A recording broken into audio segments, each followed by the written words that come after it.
Welcome to the second attempt at the third episode of Pack Talking with Ben, Dorium, and I. We have a couple of topics that we're gonna try to address, and we're gonna start, I think, with Dorium's.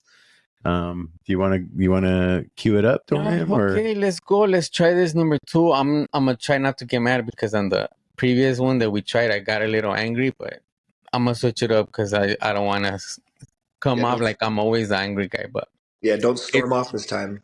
I won't storm off. I'm gonna try to take it easy, but it's just something that's so true to me, and so it just really gets me, and it gets me really passionate about what I'm talking about, and it's really that I think for the amount of time that we've had dogs, let's get to some basics. First of all, the dog's been around, or the canine's been around for 2 million years, right?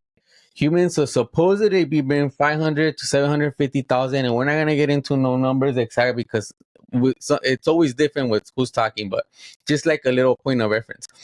So we've had dogs supposedly for 15,000 from now, 15,000 to 18,000 years. I don't know if that's true or not, but definitely I think it has to be way longer than that, because how could humans be able to calm themselves down not to get puppies the first time they saw them? Because it's something that people can't even stop these days, because anybody sees a puppy, they want it. It's so easy to get a puppy, but it's really, in reality, it's so hard to have a dog. And I have a bunch of dogs, so it's really hard even for me that I guess you can say I'm a professional in the working with dogs. So with that said, if we've had the iPhone for, I think, maybe the iPhone, we've had it for like almost 20 years. You know, we could do anything in our phone, in our hands at any time and moment, but we've had dogs for 15 or 18,000 years, but we're still struggling. And what I mean by still struggling is just dogs that are bad behavior, humans that can't communicate with their dogs, just basic stuff. So that's my question, and that's kind of why I guess last time I got a little worked up, a little heated, because I'm saying that humanity has failed dogs at least in the last 100 years. So, and what are we doing to it? Nothing. And well, my solution was that these two guys over here weren't too happy with me, or maybe they weren't like they weren't happy, but they didn't agree, because like basically I'm saying I'm giving up on humanity, and what we need now is the new dog, the 21st century dog. So, you know, dogs being bred for hundreds, even thousands of years to do certain jobs, but those dogs aren't doing none of those jobs anymore. So what's my solution? Oh, that we need to reprogram and re-engineer the dog to today's times. And basically what I had said was make all dogs couch potatoes. And I mean by all breeds, because that's really what people want. Everybody thinks having a dog is going to be easy. So why not make it easy for the humans in the future? They're like, oh, we could have done this the whole time, but we were thinking like, nah, we want full pure-blooded dogs. But in reality, you don't want that.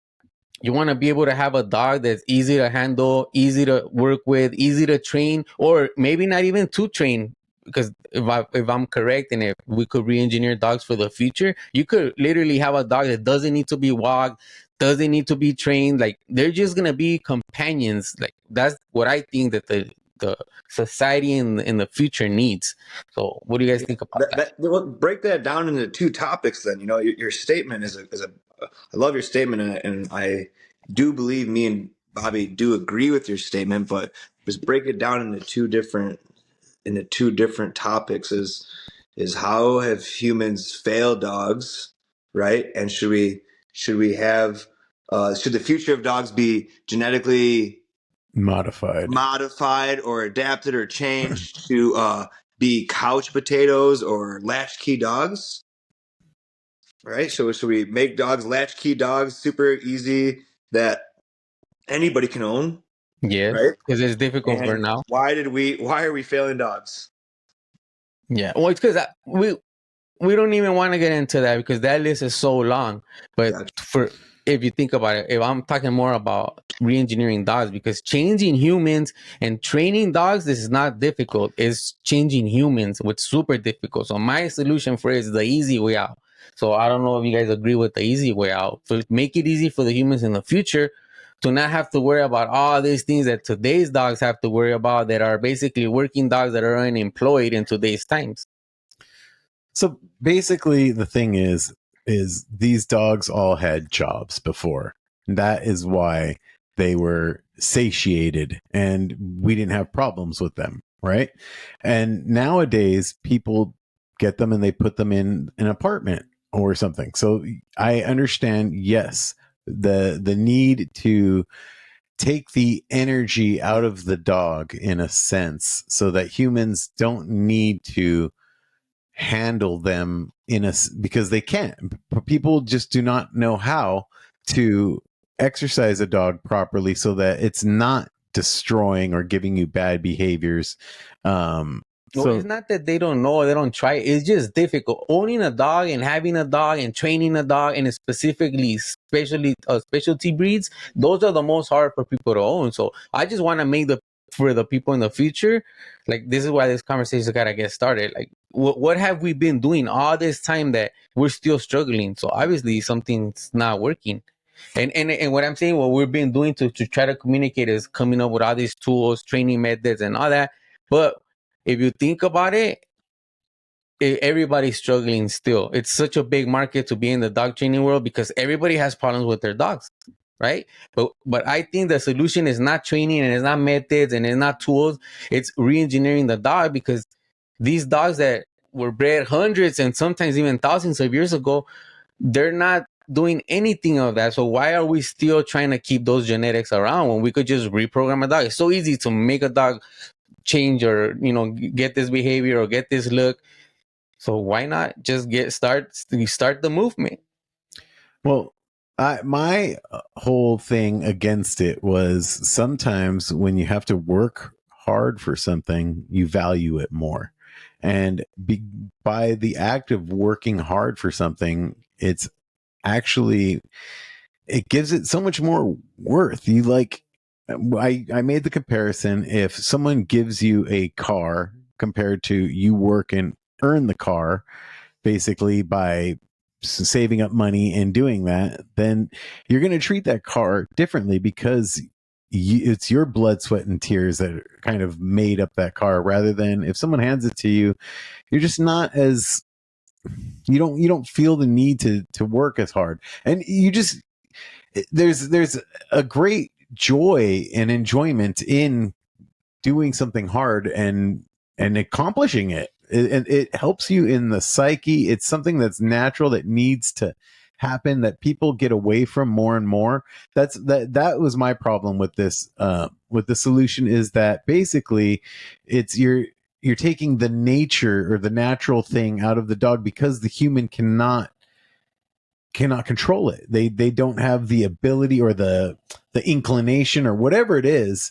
And to me, I feel that that is avoiding the issue rather than going and but let me jump in really quick. So yes, I get what you're saying. So but that part of it being difficult for humans to have or to be able to make that connection, there could be people that have dogs and their whole life and they'll never have that connection, and they're just never going to be able to enjoy a dog how anybody would that has a balanced dog. So you get what I'm saying? I get that part that you're talking about. Like, yeah, it's hard to have a dog and you need to put in that work. But in reality, most people don't have time and don't have the energy to do it, because dogs they're so good and they're so instinctual that they know how to manipulate humans. And once they see like, oh man, I could take care of this situation, they'll definitely be able to handle stuff like that. But I just think that there's too many people that will never understand having a balanced relationship and a clear line of communication with their dog, just because they don't understand the difference between, like, this dog is ignoring me straight up and this dog, like, I'm trying to communicate with this dog and he's just ignoring me. Some people will still keep being focused, like, they're still trying to communicate when you could clearly see this dog just ignoring everything that's going around them. So I just think might as well reprogram and make dogs easier for everybody to have, because everyone needs a dog, and I think everybody could have a dog if we re-engineer them. I mean, definitely dogs is a hard thing to do. I think most people that is getting a dog for the first time get a cat, because just cats are easier. Everything that you want when a person says, I want to get a dog to do this and this and this, but a cat, he's already going to be doing most of that stuff, and you don't really need to train them. They're more independent, and dogs don't need to be that dependent, but humans make them dependent. So I mean, I'm not really trying to get too much into the human behavior I'm more worried about like what could we do to change these so that humans could keep being humans and they don't have to change, because it's hard telling people don't do this, don't do that. Like I want people to love dogs however they want to love them. Use whatever tool they want to use. Use any method. Like I don't care what it is, even if I disagree with what they're doing or whatever. I still want them to be happy. And the sense of like I'm down with anybody that's doing anything for dogs, no matter how you're doing it. If your dog's pulling, if he's barking at everybody, he was just being a menace to society. But if that's how you want to roll, that's fine. Just understand that you're being judged. But I mean, I want everybody to just be happy and do what they gotta do. 100 years ago, dogs are different than the problems that we have now. I think that the only goal that we should have is just trying to keep getting better. Whether it's our dogs getting better, it's us getting better. But I think the problem that we had 100 years ago is just not the same problems that we have now. You know, I think 100 years ago humans were a lot tougher. I think we were tougher on our dogs, but I also think there was a lack of maybe even a connection that we have with dogs. So what we do with dogs now and what we do with dogs 100 years ago, I think we actually are enjoying them more. So we're trying to find this balance of okay, we treat a dog like uh, the predator it is 100 years ago, I'd say 150 years ago, for sure. 15,000 years ago when we first started having them, we didn't treat them like what we obviously treat them now, like now. But I think what we'll see in the next 100 years is a more balanced version of that. The human always, Lynn Boke said the human always has to overcompensate and undercompensate. And I think we're the generation of where we are with dogs right now is in a spot where you know, we were probably really mean back to dogs 15,000 years ago. Truthfully, we probably did unthinkable things to dogs 1,000 years ago. Look what we did to humans. Yep. So things were really bad, and there was beauty in it, and there was simplicity in it, and they got good results. They definitely didn't have the behavior problems and the relationships that we have with them now. But the curve of it all, I think things will get better. That's my hope. I bet 100 years from now, dogs are a lot less intense than they were 100 years ago. So you think it's just gonna happen at a It's gonna thin happen end? regardless. That's my hope, at least. I don't think I don't see that happening either. It's just people. The definition of insanity is doing the same thing over and over and expecting it to change. And if the people aren't changing what they're doing, I don't believe the dog is going to get magically easier or whatever. What's going to have to happen is humans are going to have to get a correction from the universe, is what you're saying. Basically, they overcompensate and undercompensate. And when you undercompensate, what's the saying? Hard times make strong men, and Yep. and then strong men make easy times, and easy times make weak men, and weak men make strong times. Yep. So, or hard times, which again, you get caught in that loop. So I have a feeling that we're probably in the weaker part of that cycle, and then maybe the universe is going to correct us, and we're like, oh, okay, we have to be a little bit more decisive and firm, but not necessarily mean. But we got to just be a leader. We got to just lead our dogs rather than tie him up outside to the tree and wait till the next time you hunt them. Right? Yeah, that's what they used to do more. But I don't know. The first wolves that we domesticated, somehow we didn't do it by any meanness. We had to lure them to come closer to us, in a sense. You know what I mean? There had to be something that that was probably the purest moment. It's probably like the first 100 years we were with dogs. We probably did it the right way. And then the more the human got with them, the more greedy they got. Like what Dorium's saying. They probably did what Dorium said when they probably should have, I don't know. I'd have to think about that, but yeah, that's funny. They probably were really pure for like the first 100 years, 1,000 years. I don't know, like super honorable to the dog. In my imagination, it was like man had some sort of fire cooking or something, and the animal smelled it and came a little bit closer. Like, I mean, let's think about it. In those times, something had to happen where there was the species kind of crossed into each other's from a different proximity. So the one animal, whether it was the wolf or the human, killed something, and in proximity the human and or wolf were nearby, and we'd clean up the rest, or they'd clean up the rest, and then we kind of, I know for sure it was something like that. Wolves would point it out, humans kill it, they get the scraps from it.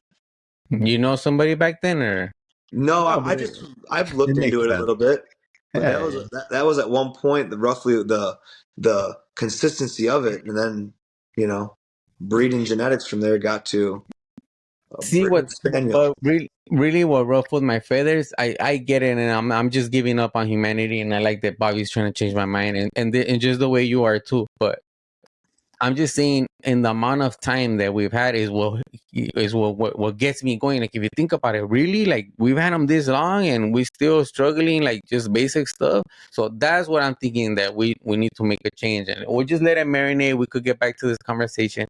Just wanted to put it out there for you guys, and if anybody's out there listening, what do you guys think about re-engineering the dog to the new generation? Maybe not couch potato, but like, we need these dogs to forget that other jobs they used to do, because in reality we don't need them anymore to do any of that. People want dogs for companionship and for, like, oh, I'm gonna go to the store and I'm gonna go, like, stuff that dogs really want to do 10 times more than that. So if we could reprogram them, I mean, I think we'll be doing everybody a favor in the future. So I'm just trying to get some survey going on. my other issue is, I feel like I said in an earlier podcast that a problem we run into as man or dog is we get more and more away from the natural or nature or whatever, and I feel like that's where more and more problems happen. So as we get into more technological, the world of the future, basically we're getting farther and farther away from nature, and I feel maybe maybe the dog is a way to reconnect to that natural, in a sense, rather than go more into the intellectual part of the world rather than the instinctual part. What do you think, Ben? I think that your passion, Dorian, isn't wrong, and it's 100% not wrong. That's what makes the change. So keep being passionate, keep wanting people to do better, and so I think it's okay to be a little disappointed in society or in people, how they treat their dogs or how they treat themselves. Going back to what Bobby said, being more instinctual is, I think, the goal and the focus of this podcast. Probably be more balanced people, enjoying your community and providing for it too. But yeah, I agree with exactly what you're saying, Bobby, as well. But Dorian, you better keep that passion going, though. Well, we'll make sure we'll get some surveying going. We just want to get more people's opinion, and it's not something that I'm working towards, but it's just something that I think needs to be talked about. And if you think about how easy dogs could get their genetics modified, is that how hard could it be to just make all the dogs the perfect dogs without having to do all this work? Like, I guess I'm a little lazy, you guys know me. I like to take it easy, not work too hard, and No, you see a problem in society and you're trying to find a solution, because the reality is most people don't want to grow and change. So you're not wrong for doing that. You're yes, just I you're agree you're exactly. you're trying to provide, is what you're trying to do. You're providing a solution. You're not I just feel that solution is allowing space for people to get farther and farther away from what they really need to do. But let's not get too deep into it. But just think about how many dogs get abandoned, how many dogs are at shelters, how many people just have problems because it's so difficult to own dogs. So we could either make it easier for everybody in the future to not have all these problems, or we could keep doing what we're doing, and that's what's going on right now. Everybody thinks that just by wanting to help them is enough, but it's not, because everybody knows that the help dog, that the struggle is real and it is difficult out there. More people are trying to, like, find a dog to a place to take a dog than actually finding a person to take a dog and helping them all the way through to get rehomed. So it's just difficult to own a dog, period. It's like what we talked about, though, that last time is that probably a change in legislation, a way for the government to even make more money of being a licensed breeder, and that's the only way to breed dogs. And if you don't, we send you to jail. We collect more money. Definitely has to be regulated. Has to be, and it's not. It's Yes. craziness. It's like the Wild West. It's a free for all, and definitely that also contributes to a lot of problems out there. But it's not just that; it's a bunch of stuff. But we definitely got to regulate that. We'll have to get into Congress and go talk to Capitol Hill and all those big shots out there. We're gonna release that probably to the end of the year, but we're probably gonna be up there petitioning for everybody. Hey, Apollo. Yeah, I'm not really into politics, but Ben could go and be the face. He looks like a politician. Bueno. There's something has to change. Definitely. I agree. And you're not wrong in wanting to help man, I think, because there something needs to change. And I don't believe you're wrong. That's all I'm saying.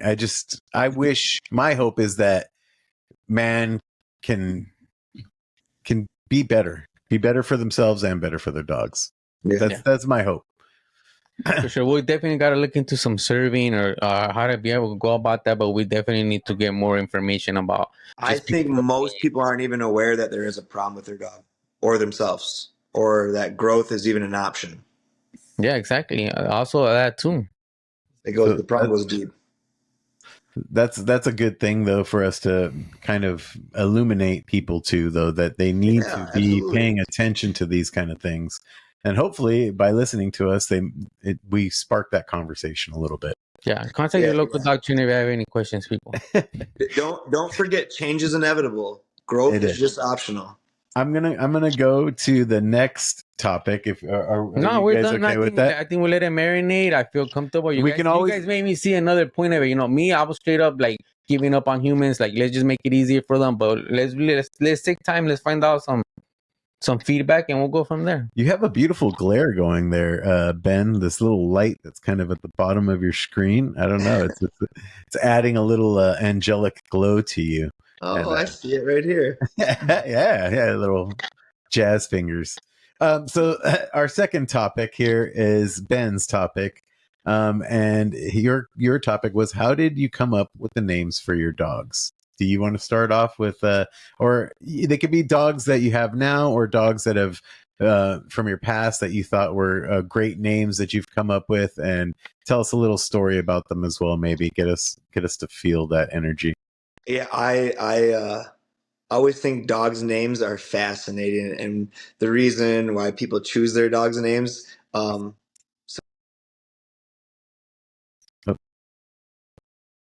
We lost you for a little bit. We lost you for a sec somehow. Hello?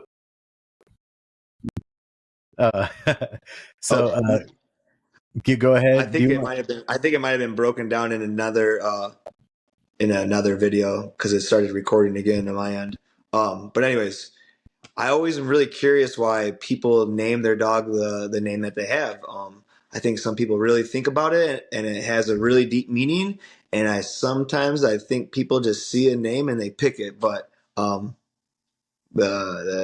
have my oldest dog, and his name is Takota, and it's Takota, and it means friend to man. And I went through a word generator 11 years ago, and I just was typing in friendly things or nice things, and that name came up. It was and that Indian. Was before you had him, or you already had him? I had him.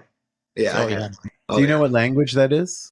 No. What at least from my knowledge is that Dakota used to be a tribe of Native Americans, and unfortunately, it was one of the first tribes to get wiped out by I don't know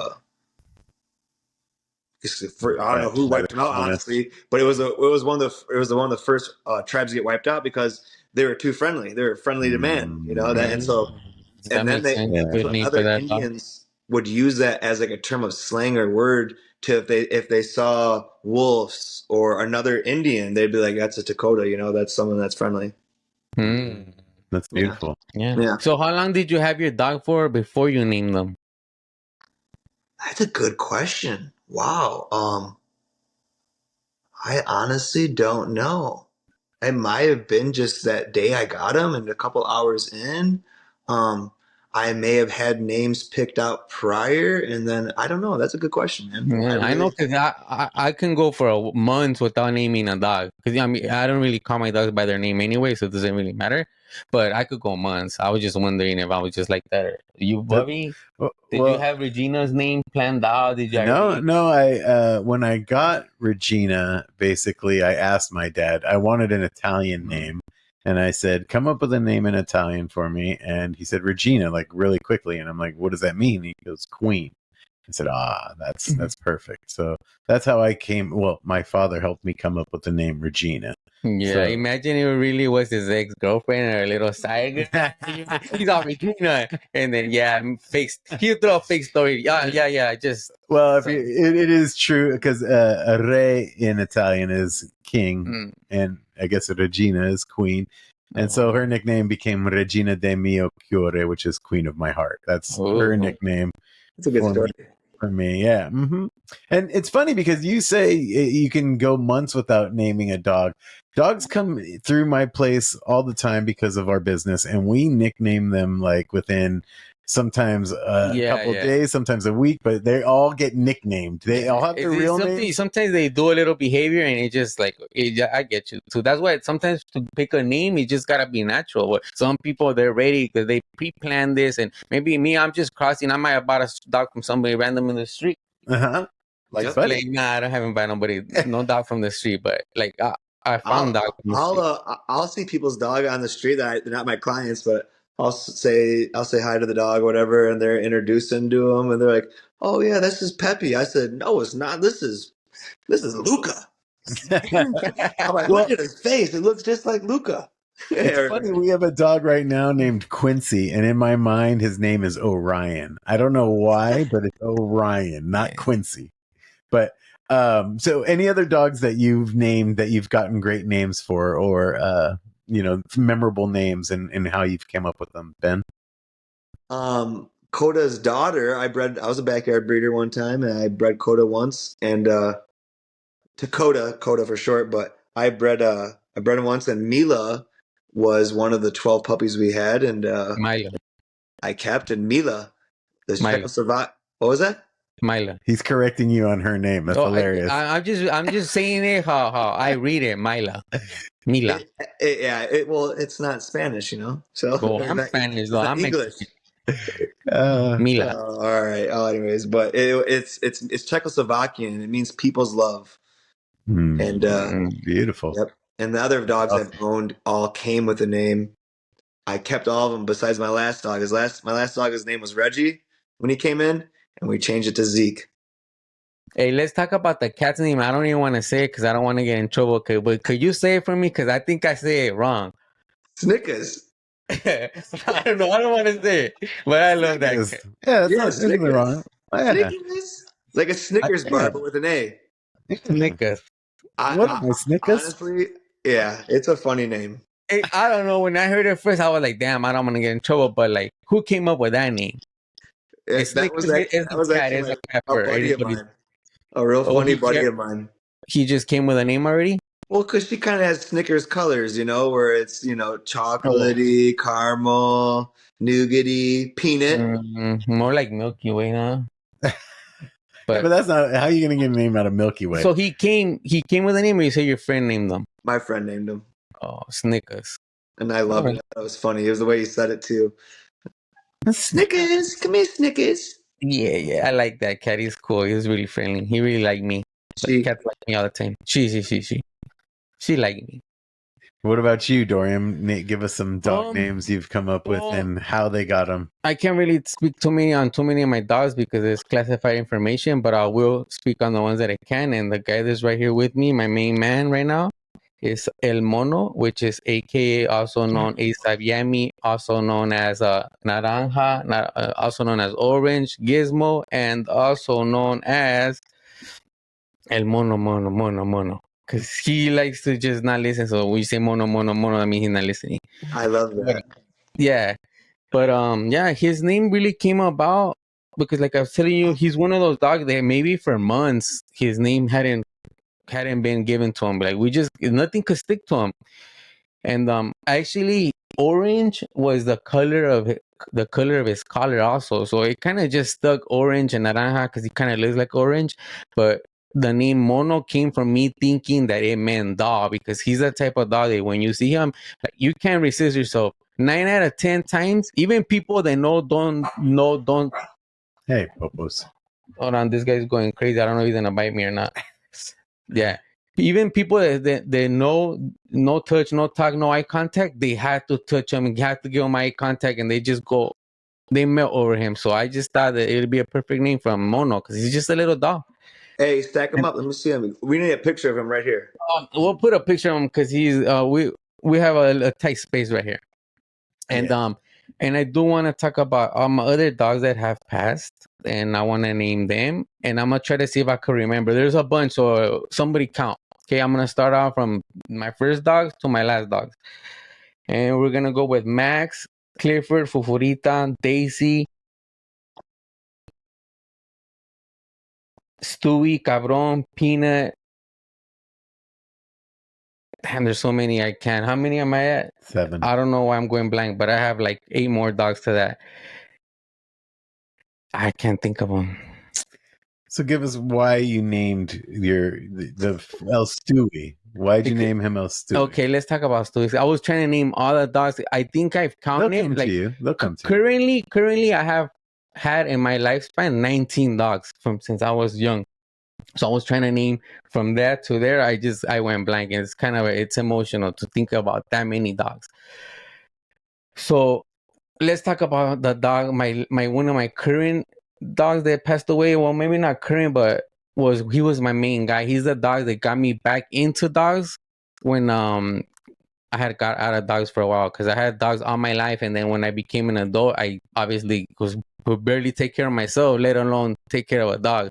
So when I was able to take care of myself and a dog, this is the dog that I got. And I had done my research, like the first time ever. I didn't even know about doing research. All the dogs I had, we just given to us, or they just got to our house. So I was thinking like, oh, I'm gonna do what everybody does. You look into training and breed specific and all this type.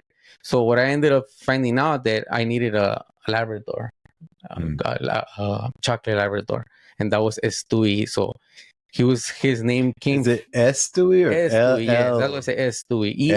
His name used to be like Stewie from Family Guy, but just with an E in the front. Okay. So he's El Stewie. Okay. And my brother, he was a Family Guy fan, so I thought like, yeah, I'm gonna let my little brother name him. So that's kind of how he came. I didn't pick it. I wasn't thinking, like, I just like, oh, what's it cool? He's like, oh, Stewie, like from Family Guy. And I was like, hey, that sounds cool. But he's gonna be Stewie because he was a Mexican Labrador. He was brown, a brown Mexican Labrador. Hey, you should have. Future thought is we should have those dogs in that room. Oh, no, we can't even get into that. We can't even get into Ben. You already said too much. Okay, remember we're on an NDA. We can't get into a lot of detailed stuff out here, but we eventually will. But we gotta build up some hype. But we'll just say that we said enough already. And then my other dog, which was the second dog I got after Stewie, was El Cabron, and we'll have one picture right here. And his name is basically. He says it all, El Cabron. He was just that guy, that type of dog. I would walk the street with that guy. People would cross the street. Like, they just didn't want no problem. And he was actually like, he was a lovey-dovey guy with everybody, but he had that look like he'll kill you. What kind of dog was it? A Doberman Pinscher. Nice. What's the name mean? El Cabron. And naturally, it means like a ram or some type of ram or something like that. But in slang terms, it means just bad motherfucker. Nice. That's tight. So I would say that those were my most special dogs that just got me to where I'm at today. And after them, I've had maybe 6 or 7 more dogs that we can't even get into right now. But we'll eventually get there at some point. But nice. I think that was.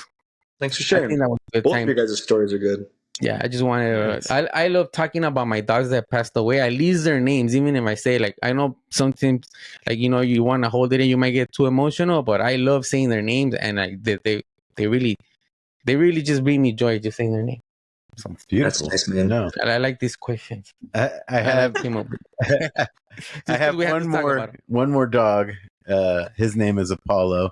I came up with it because the Caesar episode that I really enjoyed, the one that got me into Caesar was the Apollo episode. And it was this Rottweiler that was very, very nervous and would bite anybody that would try to touch him.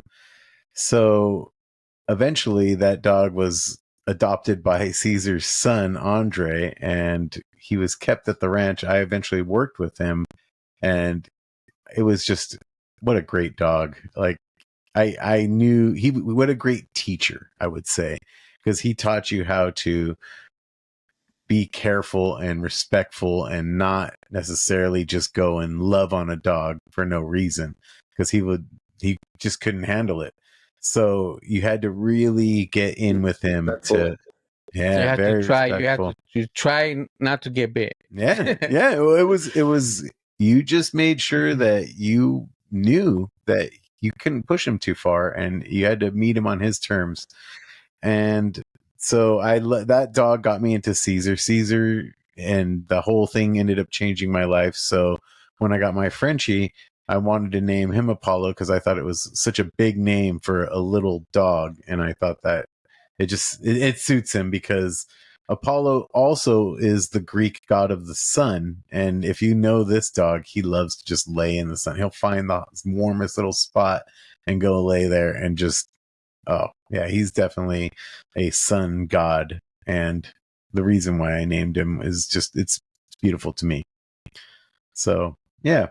Yeah, well, only if he acted like his name. But, well, that's another story for another time.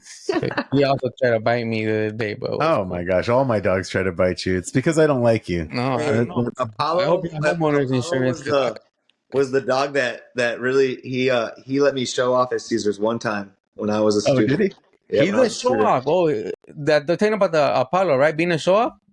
Yep. Oh, he's a show off. When he's got the crowd, he goes crazy. You used to see him herding, sheep herding. Ooh, this guy's a legend in the sheep herding. I mean, sheep know about him. Is he retired or is he still in it? We'll put a little clip up silently of him sheep herding, and it is it's cool. He is a little sheep herder. He did steal the show every time when he goes into the sheep herding rink at TCW. That's Forward one of my little favorite buffalo. ones. Yeah, he is a forward little guy. I love him. Yeah, well, that when you maybe they'll show and he's trying to almost biting the thing. That's exactly he almost bit me. He thought I was a sheep or something. I don't know. You are kind of, you do have sheep-like qualities. Hey, I don't know, but I'm telling you, when I walk past him, I'm always like giving him the side. Like, I'm watching you, bro. You are the worst because now people think that Regina's a biter and Apollo has gone after you, and neither one of those is even close to being true. You guys don't even want to get me started talking about Benz. I have a video that I made when I was out there that I've been liking to put together, but of me hanging out with his dog. They're all attacking you? They were probably so bummed out after I left. Like, where's that guy? Who's sunrise? Bam, out there with the pack, running the field with goats and shit. Where's Ben at? Sleeping. But I want to put it up just so they. You're 2 hours earlier.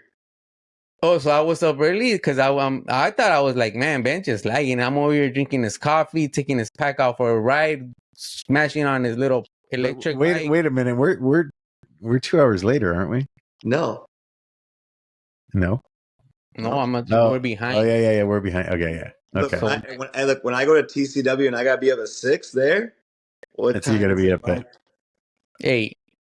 Yeah. So you get to sleep in. Is it sleeping in? Wait. Is that sleeping in? It is sleeping in, yes. Okay, I always told everybody that, look, I'm 2 hours behind, man. Give me some grace. And look, I get you're definitely 2 hours behind. You're more than behind. Yeah, you're more than behind. We love you, Ben. My name is Ben. So our final topic of the day is my topic. And my topic is 3 simple phrases that helped you in your dog training or just in your journey as a human being. But I want to focus on dog training. Let's have Dorian go first. You guys be the guest. I knew you weren't ready for it. All right, then I'm gonna go.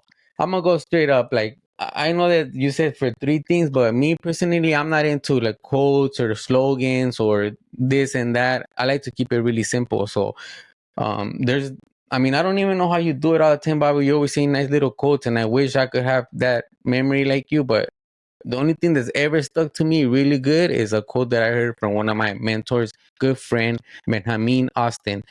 I And forgot about this. that, what do you mean you forgot? Can I say my story, or are you gonna laugh at my story? I'm sorry. So Benjamin Austin, meaning this guy that I'm talking to here, Benjamin Austin. It's and the reason I'm saying the story is because there's a lot of stuff that just doesn't stick to me. And this thing that Ben, he kept telling me, and I guess now that I know, he tells it to everybody, more than 100 people. He's got these words. He's saying this little mantra. What do you want to call it? Quote, or what do you want to say that is? A statement. I don't know. A statement, I It's guess. all of the above. It's a Yeah. statement, a quote, and a mantra. Well, it's follow your heart, and that's something that stuck to me. The first time I heard him say it, I thought he was playing. He had that little smile that he has right now, like that. He said, "Follow your heart, bud." And then I was like, damn, that sounds cool, man. And then even now, That sounds cool, man. yeah, like, in my head, I was thinking like sometimes I felt like he was messing with me in the head, because I would just stay real serious, like I'm not even gonna smile at this guy. But in my head, my wheels are moving, like, wait, he's messing with me, and I'm like, okay, I'll follow my heart, bro. But in reality, I'm thinking like, whoa, that was powerful. That was powerful. Oh my god. And then when I started telling people that, and like I seen the way it makes people, like they lighten up, or like they feel like, yes, I know what to do, or like I know the answer to what I'm doing. I was like, wow, like this guy was like, he was right. Like I couldn't stop saying it. Even to this day, I have people saying that word. Do you know why it's so beautiful though? I Because you're mean, giving people permission to be themselves. Yeah, man. That's what's beautiful about that statement is people are always being told to like, you can't be this, you can't do that. You know what I mean? Like society wedges you one way or the other. And when someone tells you, hey man, just let your freak flag fly, bro. You know what I mean? Whatever it is. Even if you do it, even if you do something wrong, I'll give a client options. I'll give a person options. I'll give a client options on doing something, and they go, "What should I do?" I'm like, "Well, just follow your heart. From what I've given you, you're gonna at the very least do it wrong, and then we'll learn from it. And then at the very least, you did what you thought was best." Yeah. And yep. Beautiful.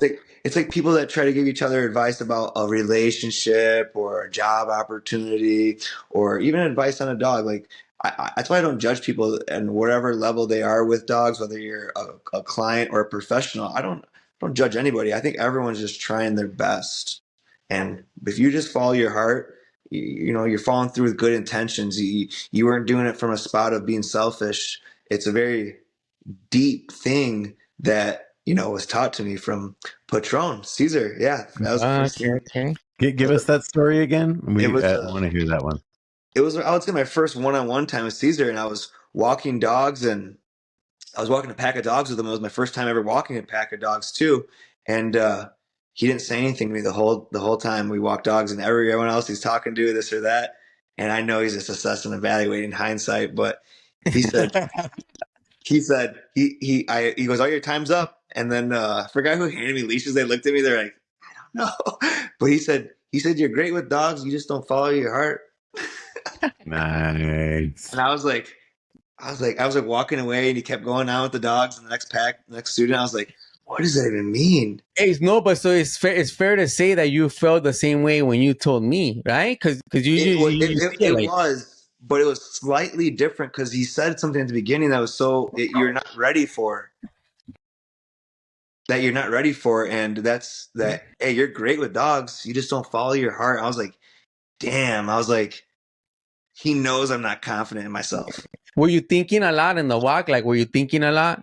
Like, Yeah, I was making sure I was doing it right, and my head was down. And literally, when you walk and you follow your mm-hmm. heart, you're walking with confidence. You're walking with purpose. You're Mm. you're walking with a different energy. So follow your heart is like you guys are saying in my Powerful. professional opinion, it's super powerful. It's It is. It physically, is. mentally, spiritually, and So maybe I'm blowing it up, but no, you're not. You're not. So that's why to me, he said name three. I just need to name one, and that's the best thing in my toolbox right now. Thank you, Ben. Beautiful. that was nice. Do you want to go next, Ben? You want me to go? I will, but I was ready to put Dorian on the spot because my recollection was that he didn't have anything, and I forgot that's what it was. Nah, what do you mean I didn't have anything, bro? He judo flipped it onto you. Oh, I he remember did. his. He did the skip thing or the Uno card. Reverse. Yeah. I mean, there's so many I can name. I'll name one from each one of my mentors, and it's Lynn Boki and Caesar Milan. Um, Caesar Milan's what I'll start with because I was on it is a really important phrase or mantra or formula, how I like to look at it, is the four worlds. And that's something that I use for every single person. As soon as I see them working with their dog or tell me about their story, them just as soon as they start to speak, I immediately am starting to use these four worlds and how they're dealing and perceiving their problem. And the four worlds Caesar has and teaches us does come with its own separate energy, but the four worlds are intellectual world, the instinctual world, the emotional world, and the spiritual world. And what are the energies that are connected to each one? So the instinctual world is what people are lacking with their dogs, and the energy you receive from that is calmness. That's what the focus or what you should get from it is as soon as you start dealing things more instinctually and realizing what you need to do to lead the dog, right? But the instinctual world, the energy you receive is confidence. The emotional world, the energy you receive is love. The uh, intellectual world, the energy you receive is confidence. And the spiritual world, the energy you receive is joy. And what usually happens for most of my clients is that they're getting the intellectual world and the emotional world are just drawing the conversation. And all it really needs to happen instead of receiving only confidence and joy, confidence and love from a dog, is that they need to start being more calm and receive joy from their dog. Nice. And so people get love and joy mixed up. People get a huge lack of people have a huge lack of understanding of their awareness of how do I want my dog to be?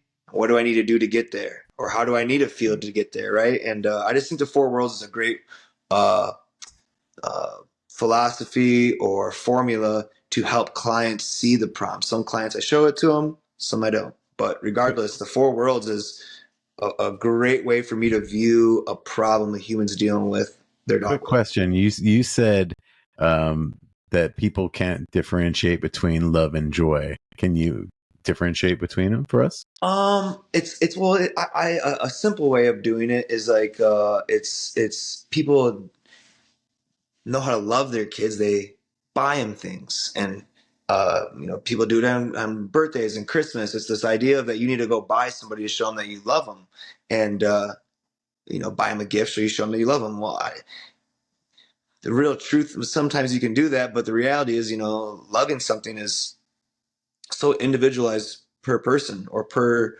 perceiver necessarily. So teaching people how to love their dog is actually, like, okay, I want to love my dog. I want to deal with it emotionally. My dog loves a walk. So I'm going to go walk the dog because the dog can't take itself for a walk. And it's not necessarily the easiest thing to do. Like taking have an experience with a kid rather than buying them a present, like buying a dog a toy. Take them for a walk. By you walking the dog, because you know the dog loves it, should bring you joy. Well, that was deep, but having a dog is deep, and it sounds like a lot of work. It's beautiful. It's not. What the Four Worlds people don't necessarily need to know unless they do. No, yeah, that's true. Does that Exactly. make Like sense? you show it, you tell it to some people, and some people don't. No, some people Yeah. don't. Some people don't need that type of help. Some people No. do. It's more when you're correct. when you're in the deeper end of the problems. Deeper in intervention. But anyways, the Four Worlds, love it. Caesar's philosophy on that. The formula. What about on your that. Lynn? Your Lynn. Your Lynn quote. I have a lot. Can you tell us that? I know that you're under No, NDA also. No, this is open to the public. Okay. I think the number one thing Lynn taught me, or the mantra or philosophy that he taught me, is the discipline of joy. I remember when he first came to my place for his shadow. He came to my facility and shadowed my company, and the number one thing he told me was that I just need to have more fun with these dogs and enjoy it more. He kept pointing things out that I never really paid attention to either. He's like, man, look at that dog. He gets to come here and just leave, and look how happy those people are. And it's things I saw, and I took affirmation into a degree, but the joy of just every simple thing that I do at my job, and I get to work with dogs and help people with their dogs as a job. I should probably focus on the joy, but the discipline is the discipline of joy. The mantra is the discipline of joy. I live my life by a lot of my dog psychology phrases, mantras, or disciplines, but the discipline of joy is something that I constantly am trying to focus on. Is that the reality is to find joy is not easy. It's right in front of you, but to achieve it or to get it into it or to be aware of it takes a little bit of structure, takes a little bit of practice. It's not easy necessarily, but it's right in front of you. And that brings me back to the thing with the breeding out the things from the dogs is the hard things are what make the most beautiful things sometimes. And that's why I have the issue with it. But I agree, something needs to happen. People are not in the state to really have dogs the way they should. So I mean, it's definitely a topic to bring up, and like it's gonna be controversial. A lot of people just think like, why would you do that? But in reality, it's what we need. That's what I think. Yeah, no, I'm not saying that something doesn't need to happen. I just feel that you would be the reality, Bobby, the joy in that discipline. Was that the reality, Bobby, is that society needs to grow. That's just the reality. Whether you do it with a dog or not, is you could argue that society is not ready for a lot of the things that we're currently doing. Yep. So, I try to have faith in myself and the future and what we're going to be able to do with it. That's the way I can sleep at night. But beautiful. So, did you have one more you wanted to get from Lynn, or was that the? No, I think the discipline of joy is. If you guys were to listen to one, you just know that joy is easy to have. It's just right in front of you, and to get there, just a little bit of practice. Is it fair to say that Lynn pointed out to you that you were doing an amazing job and maybe you didn't realize it? Yeah. It goes back to things that, I and everyone else need to grow on too, is being more sure-footed and being confident in things that not even necessarily in skills or things, but being confident. I don't know, not even confidence. Just growing. I think Lynn and Caesar are just helping people like myself or you, or ideally lots of people, help them fine tune who they are, not change who you are. Just focus on the opportunities that you can grow in certain spots. And the discipline of joy, I think most people, and you guys I know agree, are not very happy. They're not joyful. It's true. Good way to end it. Wait, I still have to go through mine. Dorian's just trying to cut me off here. No, I thought we already you do what? All your my three your quotes. topics. Yeah, my quotes. Yeah, your quotes. So my quotes are the first one is from Lynn, and these are in no particular order, but he blew my mind with "What you pet is what you get." That one, like, I use that almost on every client. I used it today when a dog was being picked up. It's basically just such a powerful little statement. It's so concise and it embodies so much. I think it's a fantastic, beautiful little phrase that can change the way you have your relationship with your dog. So, what I mean by pet is any reward you give that dog. Basically, it doesn't necessarily need to be affection. It could be food. It could be anything that dog wants is a pet in that situation. Of what you pet is what you get. So my thing is always try to reward calmness, and that's what you pet in calmness is what you're going to get more of. So, and if you pet excitement, you can't be mad at the dog when it continues to stay excited. That's a good name for a business. Reward calm. Yeah, that's the name. Yeah, it's a good one. I like it. Hey, pet what you get. We could open that in Las Vegas. Yeah. I like that. The one that Caesar said that really blew my mind was the hunger has to be stronger than the fear. And I feel that that is applicable to humans as well as dogs.